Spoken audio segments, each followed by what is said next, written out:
2007. Championnat du monde de parapente en Australie. Ewa Wiśniewska est au mauvais endroit, au mauvais moment.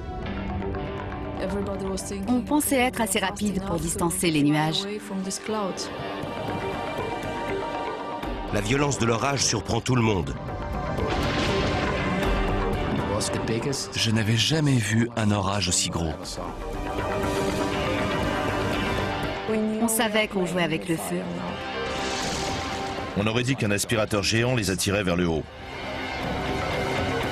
Voici l'histoire extraordinaire d'une parapentiste qui a défié la mort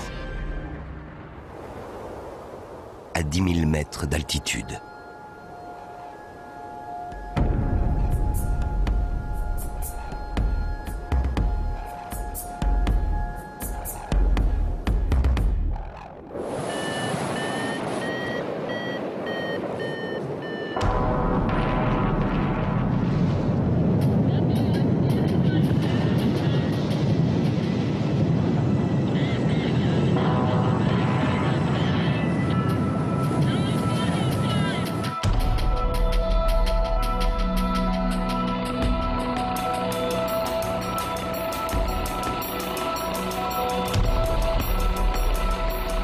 En août 2006, dans les Alpes suisses, l'une des plus grandes parapentistes au monde, Ewa Wiśniewska, échappe de peu à la mort dans un terrible accident.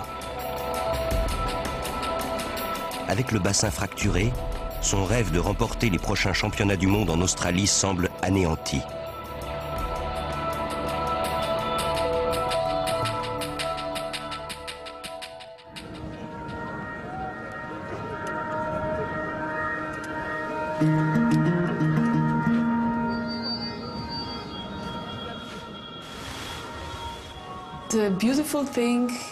Ce qu'il y a de merveilleux avec le parapente, c'est qu'on est autonome. On prend un sac à dos, on grimpe et on s'envole, libre de toute contrainte.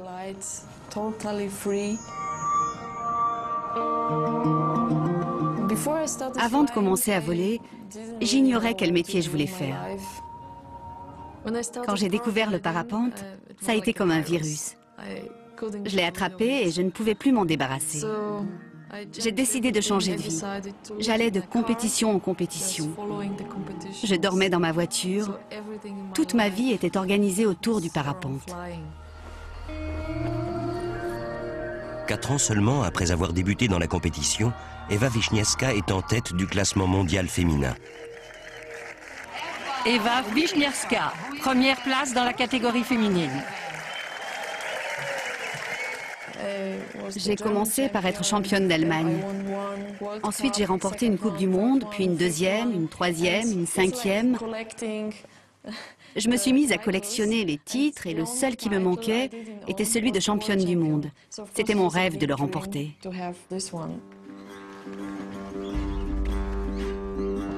Six mois à peine après son accident, Ewa reprend la compétition et participe au championnat du monde.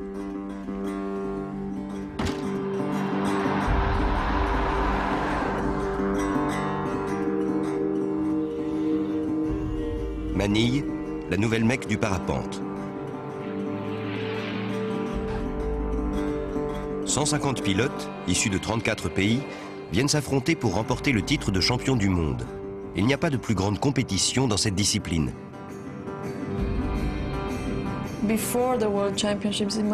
Avant les championnats du monde de Manille, j'ai eu un grave accident en Suisse.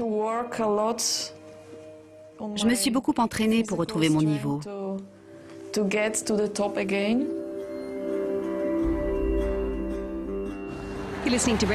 Bonjour à tous les parapentistes du monde entier de passage en ville pour disputer les championnats du monde de parapente. Le ciel est dégagé, les vents variables, mais des nuages orageux sont annoncés pour cet après-midi.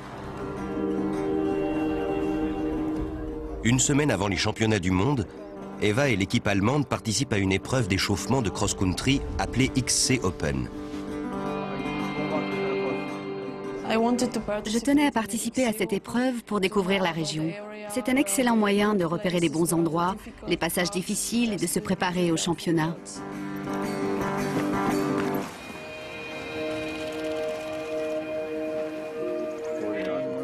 En tant que chef d'équipe, Stefan Mast est responsable de la sécurité d'Eva et des 6 autres pilotes allemands. Eva était en grande forme physique, avec un mental à toute épreuve. Remporter le prix féminin ne l'intéressait pas. Elle voulait gagner la compétition. Andreas Melecki s'entraîne avec Eva depuis 3 ans. Eva est une pilote remarquable, l'une des meilleures au monde. Elle bat aussi bien les hommes que les femmes. Tous ceux qui souhaitent participer à la réunion doivent se présenter dans les 30 secondes, s'il vous plaît. Godfrey Wennes est le directeur des championnats de cross-country de Manille. C'est l'un des pilotes les plus expérimentés au monde et l'ancien détenteur du titre de champion du monde de vol longue distance. Contrairement au drag race, qui est une course de vitesse, le cross-country est une épreuve d'endurance. Le vainqueur est celui qui est allé le plus loin en fin de journée. Il faut être rapide et endurant, à la fois physiquement et moralement. Dans ce type d'épreuve, les pilotes ont le droit de choisir la direction dans laquelle ils vont voler. Les premiers nuages commencent à se former au nord. C'est d'ailleurs là-bas que nous apercevons les plus gros. Lorsque les pilotes se réunissent au sommet du mont Bora pour évaluer les conditions météorologiques, les risques d'orage se sont intensifiés. Je leur ai expliqué qu'il y avait une ligne orageuse. S'ils y parvenaient suffisamment tôt, ils pourraient traverser et poursuivre leur vol. S'ils l'atteignaient trop tard, ils risqueraient de se retrouver coincés dans une impasse.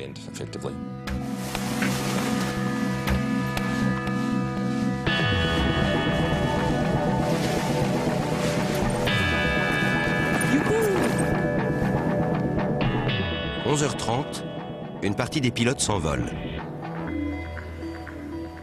Une demi-heure après la réunion, la moitié des pilotes étaient dans les airs, soit environ 50 ou 60 en tout. La plupart se dirigeaient vers le nord.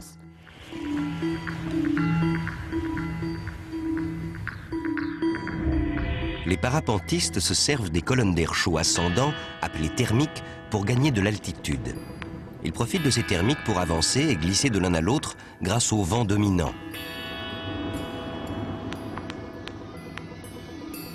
Les nuages sont de véritables ascenseurs. Plus ils sont importants, plus les pilotes vont vite. En compétition, ils s'approchent donc des plus gros nuages pour augmenter leur vitesse moyenne. Pour avoir une chance de gagner ce jour-là, ils devaient voler par vent arrière et en direction des nuages. Le tout étant de les dépasser avant que la ligne orageuse ne se forme ou que les cellules ne grossissent. Après le décollage, les parapentistes se regroupent en formation appelée grappe. Poussés par le vent du sud, la plupart des pilotes choisissent de partir vers le nord. Une décision risquée, car le temps presse. Ils doivent vite dépasser la zone d'instabilité atmosphérique qui se trouve devant eux.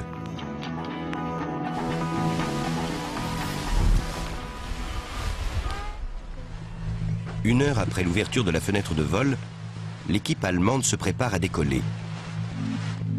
On ne voulait pas partir trop tôt. On avait décidé de laisser les autres pilotes repérer les thermiques et de suivre leur trajectoire pour gagner du temps.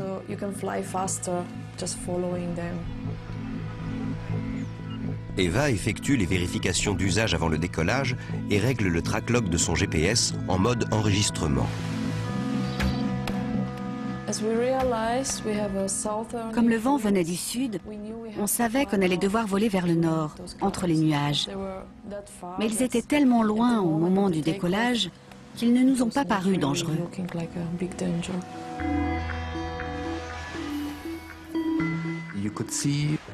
On voyait des nuages se former et apparaître un peu partout.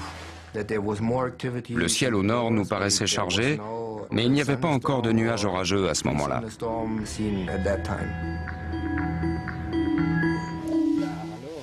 Un ami d'Eva, le parapentiste autrichien Gerold Ameseder, n'est pas aussi optimiste.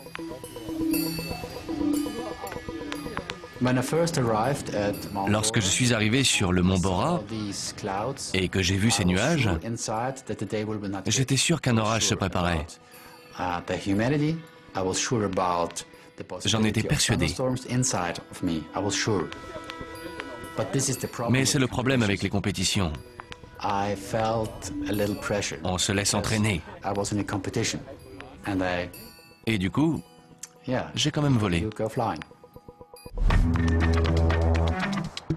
Les parapentistes professionnels redoutent par-dessus tout les orages inattendus. C'est le seul élément qu'ils ne contrôlent pas. Une fois dans les airs, ils sont en contact permanent avec leur équipe au sol qui surveille la météo et les suit pour les récupérer après l'atterrissage. La première fois que j'ai appelé Stéphane, j'étais au niveau des nuages bas. Deva à Stéphane. J'ai parcouru 20 km depuis le décollage. Je suis à environ 2000 mètres d'altitude. Je me dirige vers le nord. Tout va bien.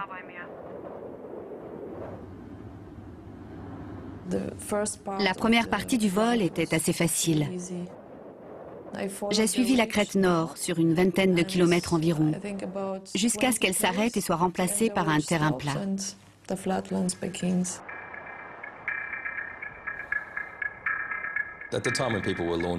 Lorsque les pilotes ont décollé et commencé à voler, ils pensaient que c'était une journée comme les autres. Le groupe s'est séparé en deux et Eva était à l'arrière du peloton de tête. Les parapentistes devant elle avaient donc déjà franchi la ligne orageuse lorsque les nuages ont commencé à grossir et à devenir réellement menaçants. Gerold vole à présent en compagnie d'Eva à l'arrière de la grappe de tête. Je savais que les nuages poseraient problème. Mais dans une compétition, on essaie de trouver de bons thermiques. Ce jour-là, notre stratégie était de voler entre les nuages et de continuer vers le nord aussi longtemps que possible. Et Zhongpin, 42 ans, membre de l'équipe nationale chinoise, vole sur leur droite à une cinquantaine de mètres. Zhongpin volait depuis les années 1990 et c'était l'un de leurs pilotes les plus âgés. Les plus jeunes de son équipe le respectaient. Il faisait partie des meilleurs. Et à ce moment-là, il se trouvait au même endroit qu'eux. Les pilotes devant Eva ont réussi à se frayer un chemin à travers les masses nuageuses en formation. Un petit nuage sépare Eva, Gerold et Zhongpin de la grappe de tête et du ciel dégagé. Plus les pilotes se rapprochent des gros nuages noirs, plus ils courent le risque de se retrouver pris au piège entre les deux plus grosses cellules orageuses.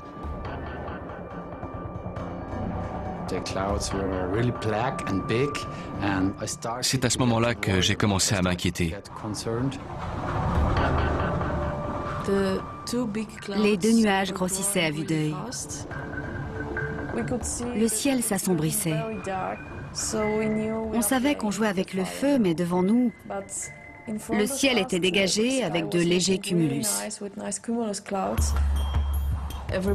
On pensait être assez rapide pour distancer les nuages.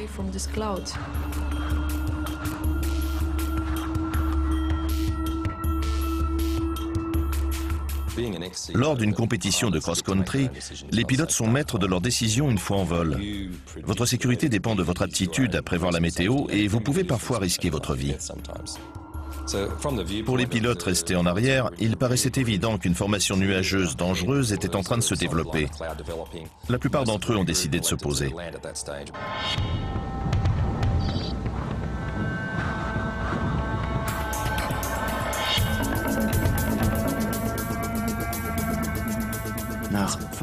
Après 50 ou 60 km de vol, les conditions de vol ont commencé sérieusement à se dégrader. J'ai estimé que c'était trop dangereux. J'ai appelé Stéphane et je lui ai dit « C'est trop risqué pour moi. Je redescends. » À ce moment-là, j'ignorais où était Eva. Mais je savais qu'elle devait être 1 kilomètre devant moi.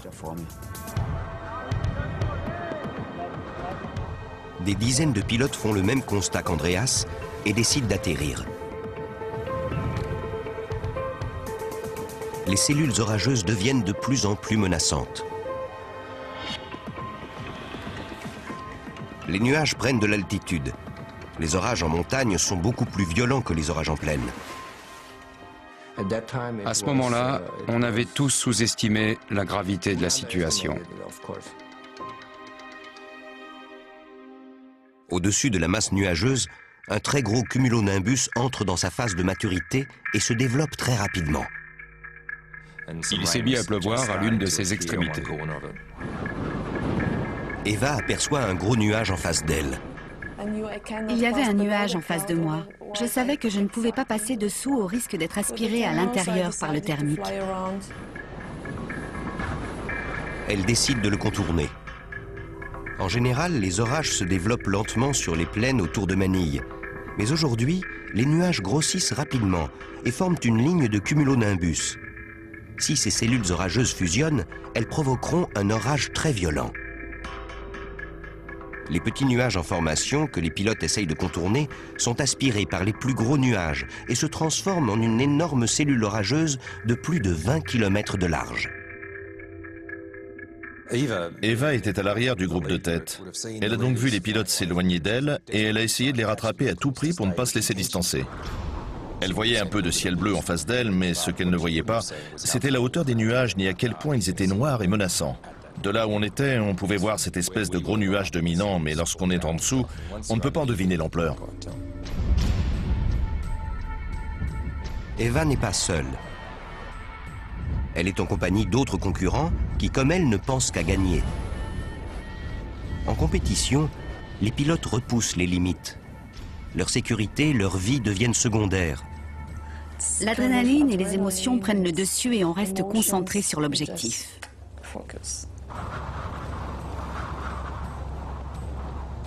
Une véritable course contre la montre s'engage. Gerold Ameseder aperçoit devant lui deux pilotes suisses. Ils sont à 500 mètres environ et volent très vite entre les nuages. Ils sont sortis de la masse nuageuse et j'ai essayé d'en faire autant.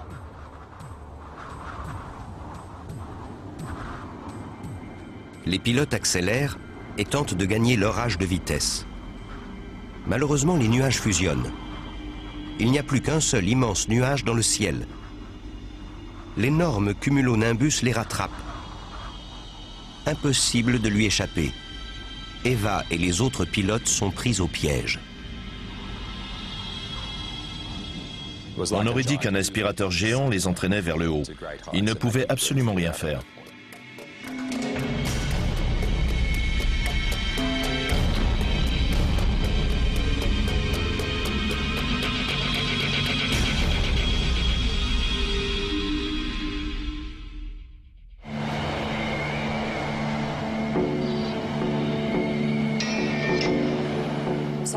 Soudain, je me suis retrouvée dans un énorme ascenseur qui m'a aspirée dans le nuage.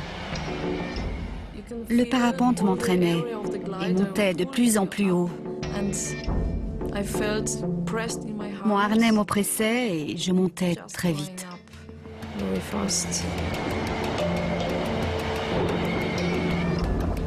Ce phénomène d'aspiration s'explique par la présence de thermique à la base d'un cumulonimbus.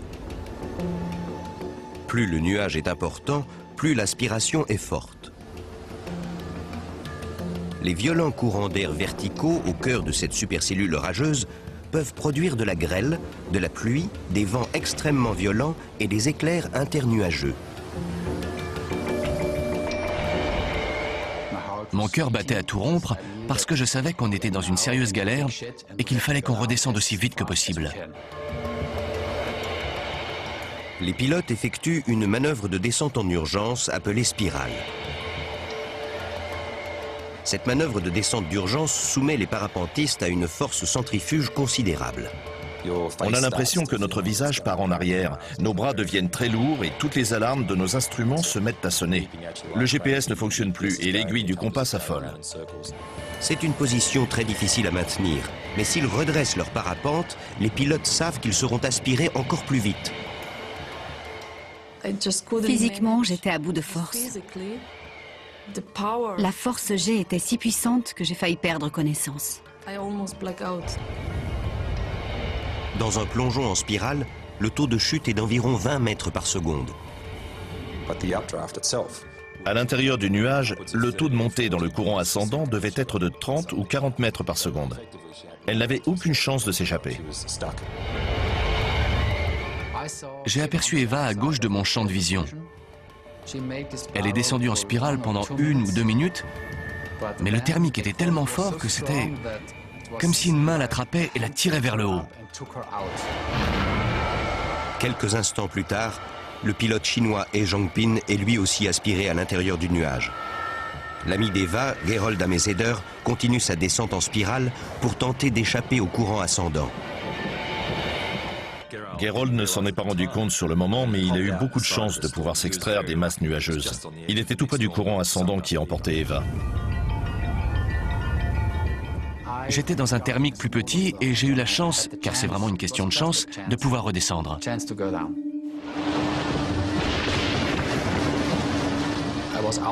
Lorsque je suis sorti du nuage, j'ai aperçu cette ferme. J'ai vu où je pouvais atterrir. Je savais que j'étais sauvé.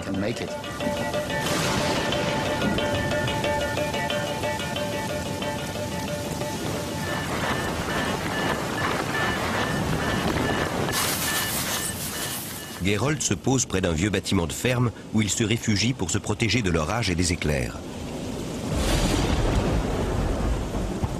D'autres pilotes sont déjà dans l'abri.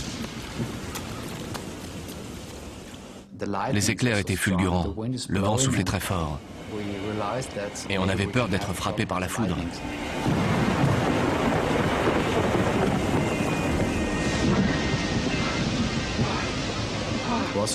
Je n'avais jamais vu un orage aussi gros.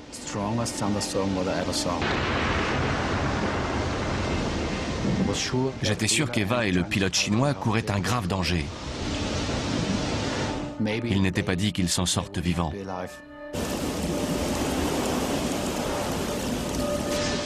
Gerold prend contact avec le chef de l'équipe allemande pour lui transmettre ses coordonnées GPS. Je me suis dit qu'il valait mieux attendre que l'orage s'éloigne avant de partir à la recherche des 2 pilotes. C'est à ce moment-là que j'ai commencé à réaliser la gravité de la situation. Il n'y a rien d'autre à faire qu'attendre que l'orage s'éloigne.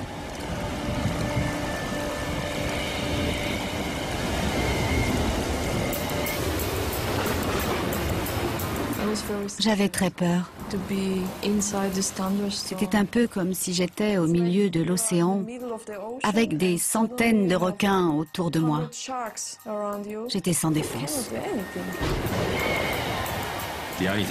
La seule chose qu'elle pouvait faire, c'était maintenir le parapente en état de vol. C'était vital. Elle ne savait pas où elle se situait par rapport à la voile parce qu'il faisait presque nuit noire. Elle devait donc deviner ce qui se passait. Elle devait sentir la pression dans les freins pour voir si le parapente tanguait vers l'avant ou vers l'arrière et espérer que l'orage la recrache sur le côté avant de l'emporter dans des altitudes glaciales. Pendant ce temps, He Zhongpin continue à lutter contre le courant ascendant. Il parvient à guider son parapente vers le bord de la cellule orageuse. À un moment donné, il était un peu plus loin qu'Eva et au bord du nuage orageux. Le nuage l'a relâché et il s'est mis à redescendre. C'est là qu'il a été frappé par la foudre.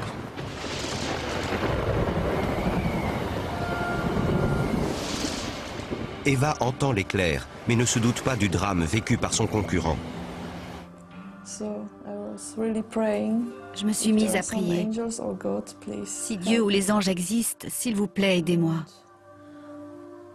Je n'ai pas arrêté de prier. J'espérais, je croyais vraiment que j'allais m'en sortir.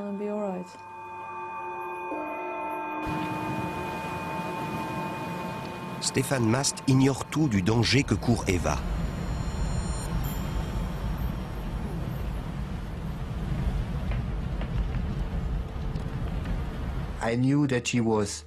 Je savais qu'elle était loin de moi. Mais où? J'étais sous une pluie battante et je ne pouvais pas la voir. Eva tente désespérément de joindre son équipe au sol. Stéphane, je suis dans le nuage, à plus de 5000 mètres. Il pleut et il grêle. Je ne peux plus. Stéphane n'aura plus aucun contact radio avec Eva. Je commençais à me dire qu'il y avait de gros risques pour que ce pilote soit le premier que je ne ramène pas vivant d'une compétition.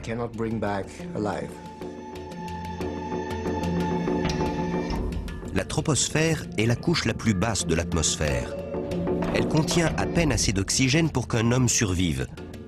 Au-dessus de 7000 mètres, l'air se raréfie.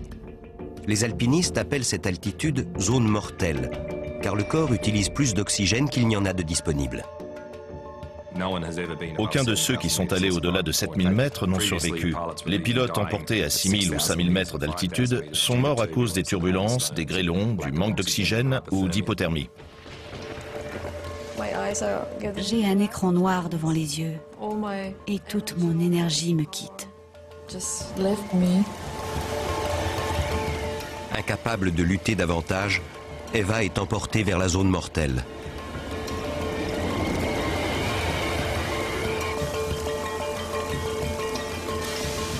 En attendant que l'équipe autrichienne vienne le chercher, Gerold appelle Stefan Mast, le chef d'équipe d'Eva. J'ai téléphoné au responsable de l'équipe allemande pour lui dire qu'Eva avait de sérieux ennuis, mais il ne m'a pas écouté. Ça m'a mis en colère, parce que j'ai déjà perdu des amis dans un orage.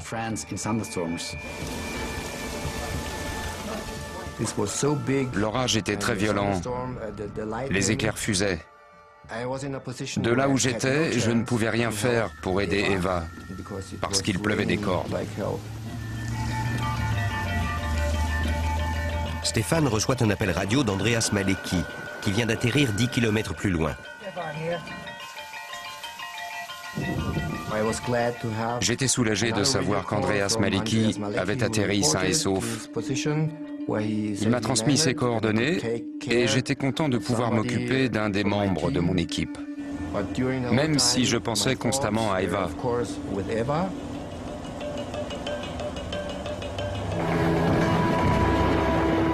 Eva est maintenant à une altitude proche des 7000 mètres. Elle est juste en dessous de la zone mortelle. Son GPS enregistrait un taux de montée de plus de 40 mètres par seconde, ce qui est assez incroyable. Vu la rapidité de son ascension, elle n'a eu que 2 minutes pour s'acclimater à sa nouvelle altitude.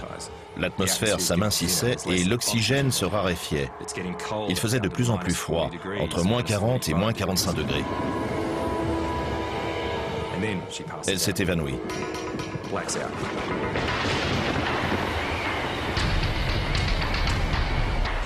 Livré à lui-même, le parapente continue sa course folle à une centaine de km/h.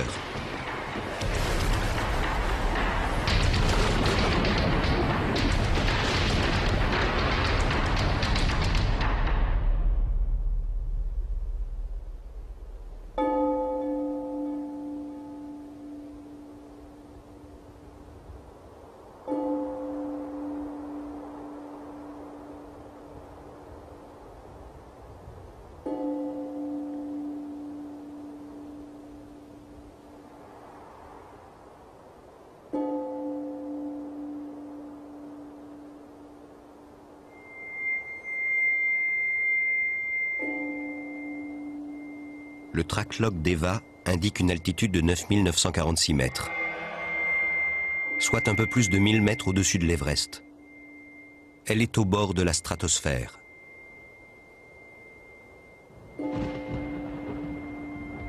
Son corps est exposé à des températures de moins 55 degrés Celsius et passe en état d'hibernation.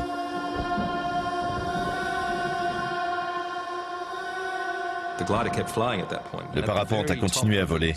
Il n'avait pas besoin d'être piloté parce qu'au-dessus du nuage, il y avait beaucoup moins de turbulences. Il était même très stable grâce à l'effet pendulaire. Le pilote est suspendu à son parapente tel un pendule, ce qui stabilise la voile. Le fait qu'elle ait perdu connaissance n'était pas dangereux. C'est peut-être même ce qui lui a sauvé la vie. Les températures glaciales ont ralenti le métabolisme d'Eva. Son organisme utilise les ressources qui lui restent pour maintenir en vie ses organes vitaux. En général, le manque d'oxygène à cette altitude vous tue en 10 ou 20 secondes. Les alpinistes parviennent à survivre à des altitudes extrêmes grâce à un équipement spécial, une acclimatation progressive et des bouteilles d'oxygène. Eva flotte à 10 km au-dessus de la Terre, vêtue d'une combinaison légère et sans aucun matériel de survie. Elle doit impérativement redescendre à une altitude plus basse, avant que le manque d'oxygène et le froid n'endommagent ses organes vitaux.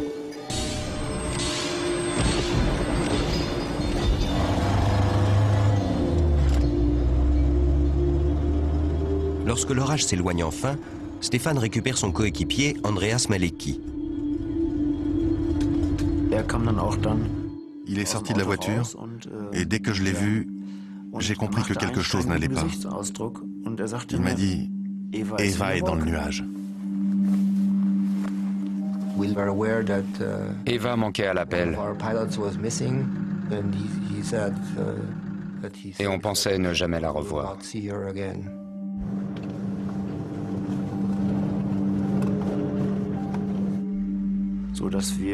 On était convaincus qu'il était impossible de survivre à un orage pareil. Si vous êtes à 4000 mètres et que vous continuez à grimper, il y a la grêle, les éclairs, un froid glacial. Personne ne peut survivre à tout ça. L'équipe allemande part à la recherche d'Eva dans les immenses plaines autour de Manille. Si elle réussit à s'échapper du nuage et à atterrir, elle aura besoin d'une aide médicale. J'ai tout de suite essayé de joindre Eva sur son portable. Il n'y avait aucune tonalité. Je n'entendais rien. La ligne était coupée.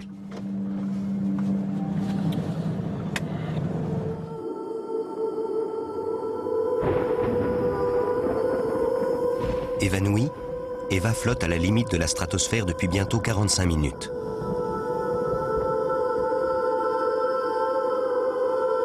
Aucun être humain n'a survécu à cette altitude aussi longtemps. Et si elle survit, elle risque d'avoir de graves séquelles.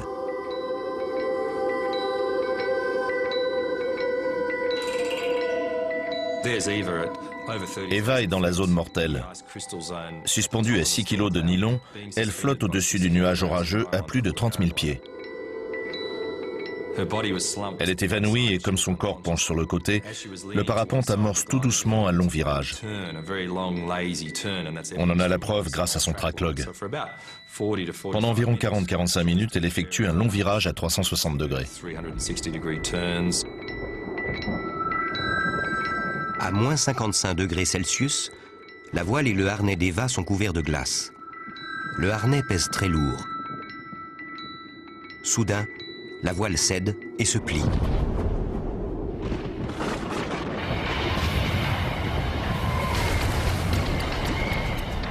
Eva descend à une vitesse vertigineuse. Elle traverse l'atmosphère à plus de 200 km/h. C'est plus rapide qu'une chute libre à une altitude plus basse.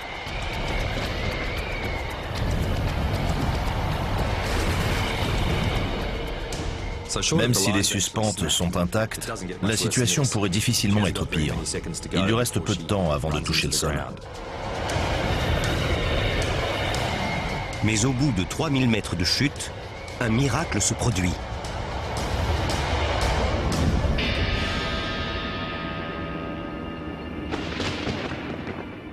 À environ 6900 mètres, le parapente se redéploie et reprend son vol.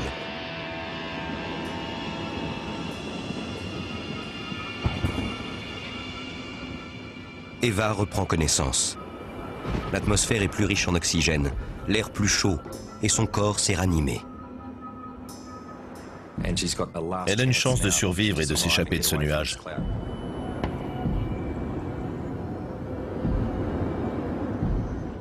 Lorsque je me suis réveillée, je ne savais pas combien de temps j'étais restée évanouie. J'avais l'impression que cela n'avait duré que quelques secondes, une minute peut-être. J'ai retiré la glace sur l'écran de mon GPS pour connaître mon altitude et il indiquait toujours 6900 mètres. Eva est à présent juste en dessous de la zone mortelle.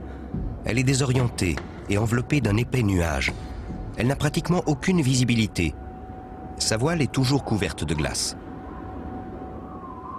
Le pire, c'était le froid.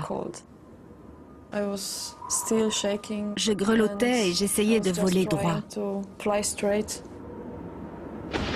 Eva est au bord du nuage, mais elle court toujours le risque d'être à nouveau aspirée à l'intérieur de la cellule orageuse. Le cauchemar n'est pas fini. Eva doit encore atterrir. Lorsqu'elle reprend conscience, elle est désorientée. C'est là que l'instinct et l'expérience entrent en jeu, lorsque les automatismes prennent le relais. Elle a eu la présence d'esprit et la volonté de continuer à piloter le parapente et de prendre de bonnes décisions. Il était vital qu'elle n'entreprenne pas de manœuvre où elle risquait de perdre le contrôle. Un pilote moins expérimenté aurait commis une faute dans de telles circonstances.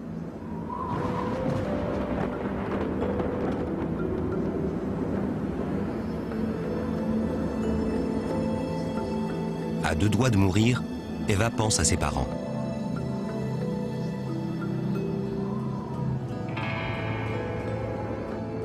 Je ne pouvais qu'imaginer leur douleur si je mourais maintenant. Je priais pour que ça n'arrive pas, ni ici, ni maintenant. C'est tout. Je ne pensais qu'à survivre et à ce que je pouvais faire pour y arriver.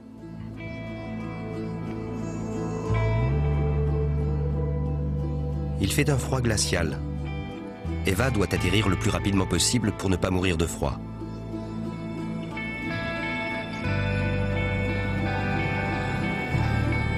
Elle décide de descendre lentement en spirale.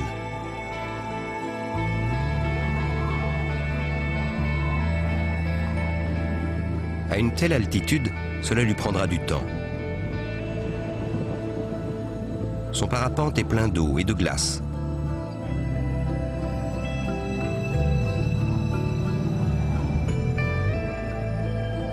Voler dans ces conditions est très dangereux et Eva lutte pour survivre. Elle n'abandonne pas. C'était la seule chose à faire. Se concentrer sur ce qu'on peut faire et ne pas renoncer.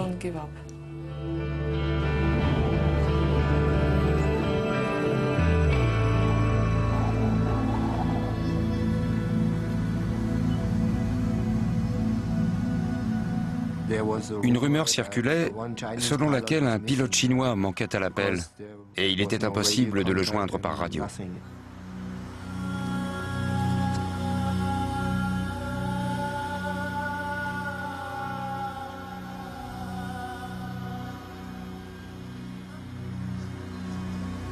Le corps de He Jongpin est découvert à 60 km de l'endroit où il a été aspiré par le nuage.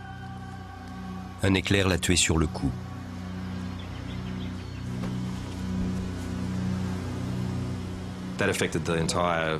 La nouvelle a ébranlé la communauté parapentiste de Manille.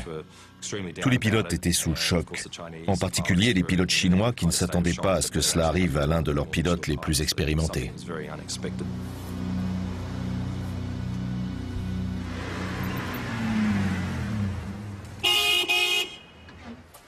« 20 minutes plus tard, l'orage a dépassé la ferme où les pilotes autrichiens se sont réfugiés et c'est sous un ciel dégagé que leur chef d'équipe les récupère. Ils se lancent tout de suite à la recherche d'Eva. On ne savait pas où chercher, mais on avait l'espoir de repérer sa voile orange.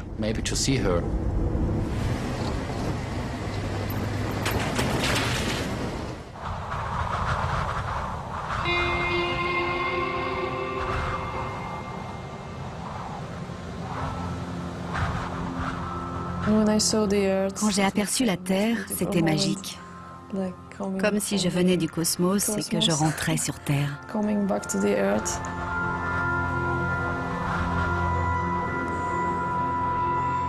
Après 45 minutes de descente en spirale, Eva se retrouve à une cinquantaine de kilomètres de l'endroit où elle a été entraînée par le thermique.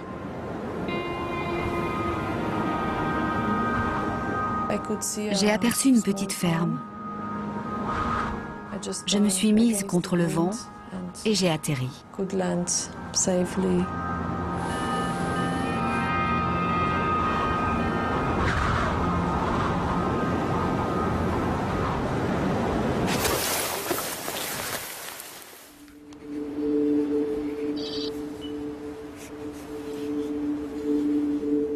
Eva se pose dans un enclos isolé loin des routes principales et de son équipe au sol.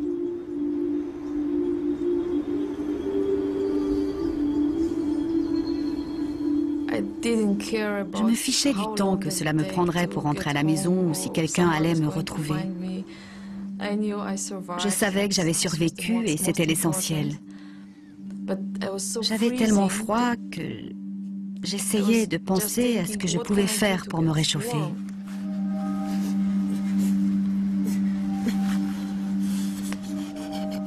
J'ai essayé de me lever et de marcher pour me réchauffer, mais j'étais trop fatiguée, alors je me suis roulée en boule.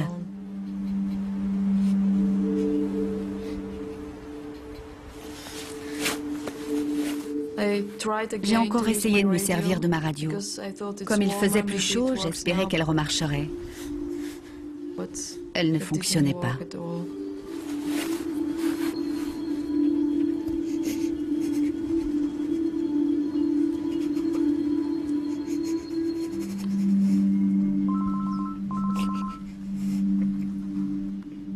Soudain, j'ai entendu mon téléphone portable.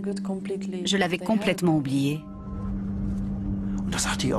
J'ai dit Stéphane, ça sonne. Il n'y avait pas de tonalité avant.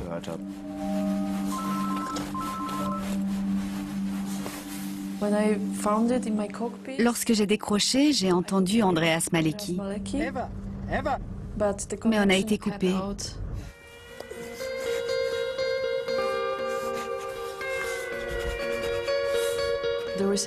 La réception n'était pas très bonne. J'ai décidé d'envoyer par SMS les coordonnées affichées sur mon GPS quand la réception serait rétablie.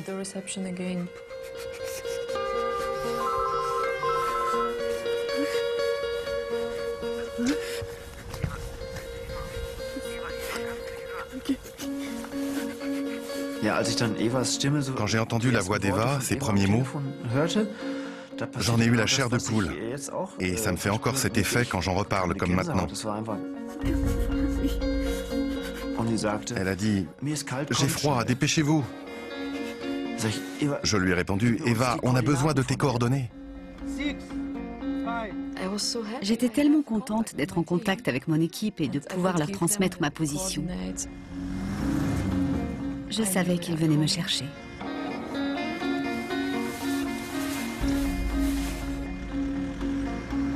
L'équipe allemande vient d'avoir la confirmation qu'Eva a survécu à l'orage. Mais il lui reste encore à la localiser dans les vastes plaines environnantes. Eva est toujours en hypothermie. Elle risque de mourir avant l'arrivée des secours.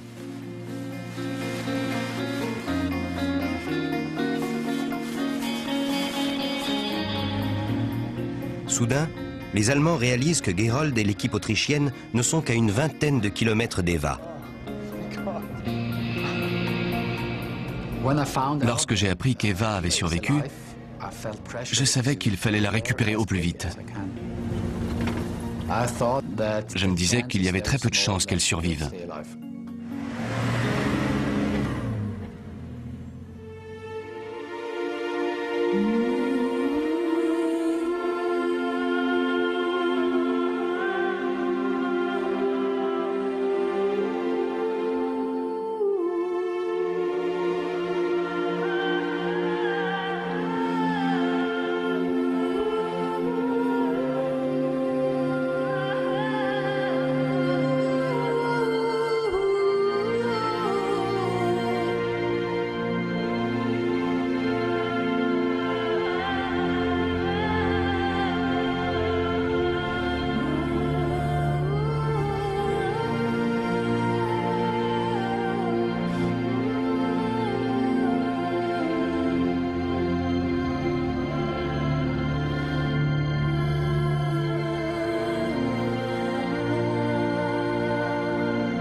L'équipe autrichienne ne revient pas de découvrir le parapente d'Eva intact et le harnais couvert de glace et de grêle.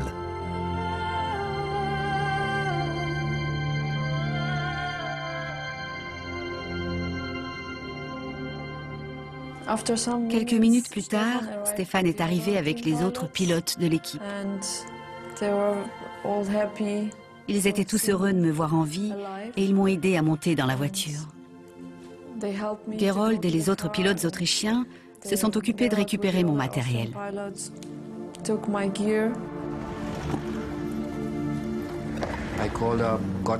J'ai appelé Godfrey pour savoir à quel hôpital nous pouvions la conduire. Et à l'arrière de la voiture, Eva consultait son GPS. Elle a plusieurs fois répété qu'elle était presque montée à 10 000 mètres. Et il disait « Non, je n'y crois pas ».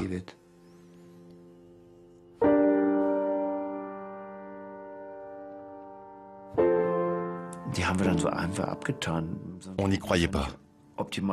Il arrive que les instruments ne fonctionnent pas correctement. Plus tard, lorsqu'on a analysé son parcours en détail et qu'on a vu à quelle altitude elle était montée, on est resté figé devant l'ordinateur. Et on a dit, c'est impossible. Je me souviens de ne pas avoir été surpris parce que je sais à quelle vitesse un thermique peut vous emporter à l'intérieur d'un nuage. Je n'étais pas étonné de savoir qu'elle était montée si haut, mais qu'elle ait survécu.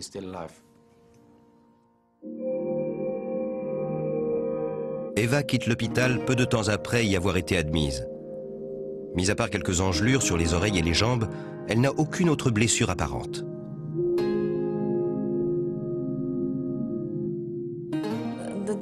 Le docteur n'arrivait pas à croire que j'avais survécu à cette altitude.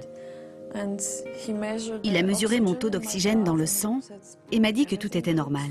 Il n'en revenait pas. La nouvelle se répand très vite. Un nuage a aspiré une parapentiste, l'a congelée, puis relâchée. Elle est montée si haut qu'elle s'est évanouie. Elle est revenue avec quelques engelures. Prise au piège dans un orage alors qu'elle participait au championnat du monde de parapente en Australie. Un parapentiste chinois a trouvé la mort au cours de l'orage.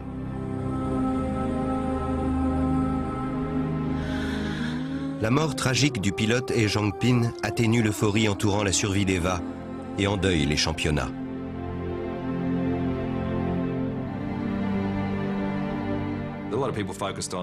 Nombreux sont ceux qui se sont focalisés sur la survie d'Eva en oubliant un peu qu'un homme était mort ce jour-là. Personne n'a volé le lendemain après avoir appris la nouvelle de sa mort.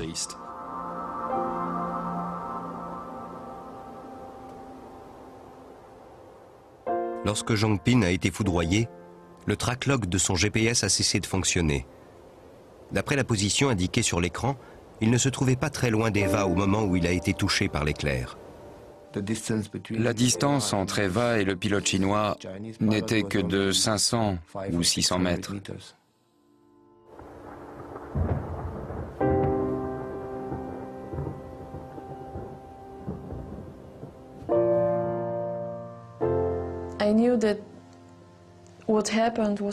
Je sais que ce qui s'est passé est ma faute et qu'à l'avenir, je prendrai mes décisions seule sans regarder ce que font les autres. Ce genre de mésaventure ne peut plus m'arriver.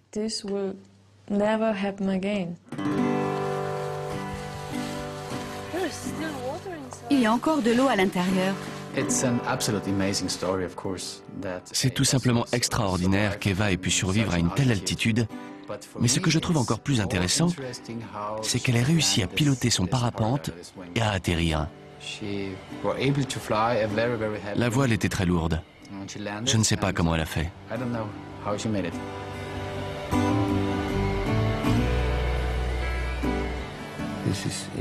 C'est incroyable. Extraordinaire. Elle a survécu.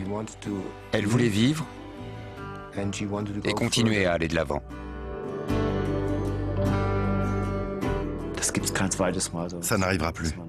Plus personne ne survivra à de telles conditions. Et quasiment sans aucune séquelle.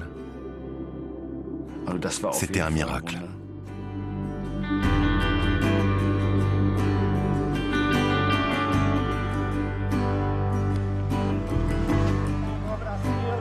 Six jours plus tard, Eva retourne au sommet du mont Bora et s'envole. La plupart des gens ne revoleraient plus jamais après une telle aventure. Mais elle, au bout d'une semaine, dès qu'elle s'est sentie mieux, elle est retournée voler. La regarder était très impressionnant. C'était un moment inoubliable de la voir s'envoler dans le ciel avec le même parapente. Pour nous, c'était ça le miracle.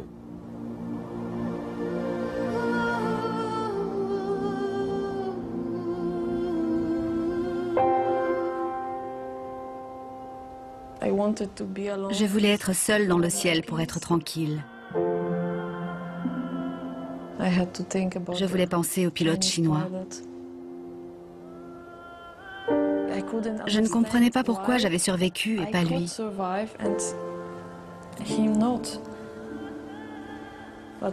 Je sais que j'ai eu de la chance, mais je me dis qu'il y a peut-être une raison pour laquelle je suis toujours de ce monde. Merci.